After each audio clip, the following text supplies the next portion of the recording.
الله وبركاته.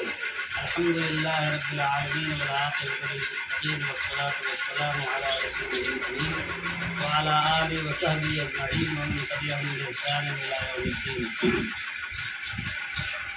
اللہ تبارک و تعالیٰ کا احسان ہے اور فضل ہے کہ اس نے خاص توفیق بخشی مجھے کہ بالکل فراغت میں برادر اخی گرامی قدر جناب مولانا عین الحق صاحب عصری کا ادارہ جامعۃ التوحید رامپور کو دیکھنے کا موقع اللہ تبارک و تعالیٰ نے نصیب فرمایا.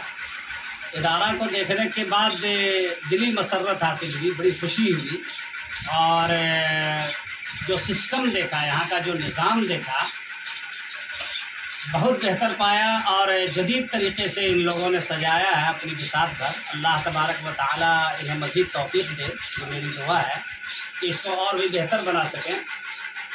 انہوں نے سب سے اچھی بات جو اس میں پائی گئی وہ یہ ہے کہ ایک تو انہوں نے پری نرسری کا کورس شروع کیا ہے. پری نرسری کے بعد LKG ہے, پھر اس کے بعد UKG ہے, اس کے بعد پھر جو ہے ابتدائیہ ہے, روضۃ الاطفال ہے اور اساسیات ہے. تو یہ سسٹم جو ابھی جدید ایجوکیشن کا ہے, اس سسٹم سے انہوں نے مرتب کیا ہے اس نظام کو. اللہ تبارک و تعالیٰ اس میں مزید توفیق دے کہ اس کو اور یہ بہتر بنا سکیں. اس میں اور ایک خوشی کی بات یہ ہے کہ جتنے اساتذہ کرام ہیں سبھی کے اندر خلوص للہیت پائی جا رہی ہے, اور سبھی کوشاں ہیں کہ زیادہ سے زیادہ اس ادارے کو ترقی کی طرف لے جا سکیں اور ترقی کے منازل کو یہ طے کر سکیں. اور ہمارے عزیز برادر مولانا عین الحق صاحب عصری, اللہ تبارک و تعالیٰ انہیں مزید توفیق عطا فرمائے اور قوت بازو عطا فرمائے, اور اللہ تعالیٰ ان کی حیات کو لمبی کرے, عمر طویل اور عمر خضر عطا فرمائے, اور انہیں توفیق دے کہ اس چراغ کو جو انہوں نے اس تاریک گاؤں میں جلایا ہے اور روشن کیا ہے, اور بھی یہ آگے لے جائیں, اور آگے چل کر کے مستقبل قریب میں ہمیں اس کی ضرورت نہیں رہے کہ ہمارے بچے جامعہ سلفیہ جائیں اور فاطمۃ الزہرا جائیں اور کلیہ عائشہ جائیں, بلکہ یہیں پر اس طرح کی تعلیم و تربیت کا انتظام ہو کہ ہماری بچیاں مکمل طور پر یہاں سیراب ہو سکیں اور ہمارے بچے سیراب ہو سکیں.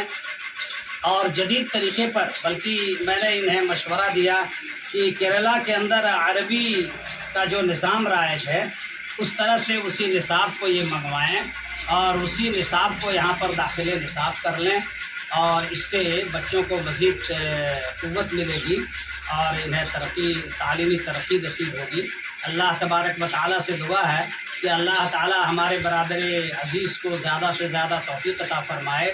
البتہ ایک بات میں یہاں پر گزارش کرنا چاہوں گا, جو لوگ ناظرین جو دیکھ رہے ہیں اور میری بات کو سن رہے ہیں, کہ ابھی فی الحال جو ادارہ چل رہا ہے یہ ایلبسڈر ہے اور اس میں ابھی چھت نہیں بن سکی ہے, جس کی وجہ سے بچوں کو بڑی گرمی لگ رہی ہوگی, اور یہ گرمی میں پڑھ رہے ہیں. چھوٹے چھوٹے بچے ہیں, بڑے بھی بچے ہیں, بچیاں بھی ہیں. تو اہل ثروت حضرات سے, اہل خیر حضرات سے میری گزارش ہوگی کہ ہمارے برادر عزیز مولانا عین الحق صاحب عصری کا تعاون زیادہ سے زیادہ کریں, اور اس ادارے کا تعاون اس قدر کریں کہ کم از کم اس سال کے اندر آنے والے رمضان مبارک کے موقع تک یہ اپنی بلڈنگ کو بنا سکیں. اللہ تبارک و تعالیٰ نے انہیں کافی زمین عطا کی ہے, اور کافی زمین مدرسے کے نام سے ہے. تو یہ کم از کم جتنے کلاس ہیں ان کے, ان تمام کلاس روم بن جائے, اور اساتذہ کے رہنے کے لیے, رہائش کے لیے کمرے بن جائیں, حجرے بن جائیں, غرفے بن جائیں, اور جو خدام ہیں, خادمین حضرات ہیں, ان کے لیے بھی کچھ کمرے کی ضرورت ہے. تو جو ہمارے صاحب ثروت ہیں, صاحب خیر حضرات ہیں, ان سے گزارش ہوگی کہ زیادہ سے زیادہ تعاون کریں. اللہ تبارک و تعالیٰ انہیں جزائے خیر دے اور صدقہ جاریہ کا سبب بنائے. اللہ تعالیٰ ہمیں اور جمیع مسلمانوں کو توفیق بخشے کہ اس ادارے کا زیادہ سے زیادہ ہم تعاون کر سکیں. السلام علیکم ورحمۃ اللہ وبرکاتہ.